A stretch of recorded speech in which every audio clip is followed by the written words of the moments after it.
દાતાના પત્રકાર સાથે સ્થાનિક પોલીસનું ઉગ્ર વર્તન. દાતા પિકઅપ સ્ટેન્ડમાં કવરેજ કરી રહેલ સ્થાનિક પત્રકાર સાથે પોલીસનું ઉગ્ર વર્તન.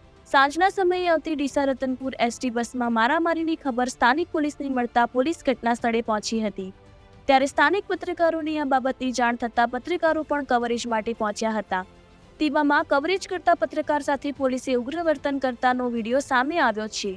જો ખરેખર દાતા પોલીસ સિંગમ હોય તો દાતા વિસ્તારમાં ચાલતા દેશી વિદેશી દારૂના ઠેકાઓ બંધ કરાવે અને બુટલેગરોને જેલના હવાલે કરે. ઘટના સ્થળે કવરેજ કરી રહેલ સ્થાનિક પત્રકારને લોકોના ટોળા વચ્ચેથી પકડીને પોલીસ સ્ટેશન લઈ જઈ પોલીસ શું સાબિત કરવા માંગે છે. કવરેજ કરી રહેલ એક પત્રકારને લોકોના ટોળા વચ્ચેથી ખેંચી સરકારી વાનમાં બેસાડી પોલીસ સ્ટેશન લઈ જવો તે કેટલું યોગ્ય? શું આ વિડીયો જોયા બાદ જિલ્લા એસપી વડા દાતા પોલીસ સ્ટેશનમાં ફરજ બજાવતા આ પોલીસ કર્મી સામે કોઈ પગલાં ભરશે ખરા? જો આ પોલીસ કર્મી સામે ઉચ્ચ અધિકારી દ્વારા પગલાં લેવામાં નહીં આવે તો મીડિયા ટીમ દ્વારા આવનારા સમયમાં આવેદન આપવામાં આવશે. શું આ સિંગમ બની બેઠેલી પોલીસ દાતા વિસ્તારમાં ચાલતા દેશી વિદેશી દારૂ જેવા ગોરખધંધા બંધ કરાવશે ખરા તે જોવું રહ્યું. હું દાંતા બસ સ્ટેશનમાં એક ઘટના બની હતી. હું થોડો કામમાં હતો અને મારા પર ફોન આવ્યો.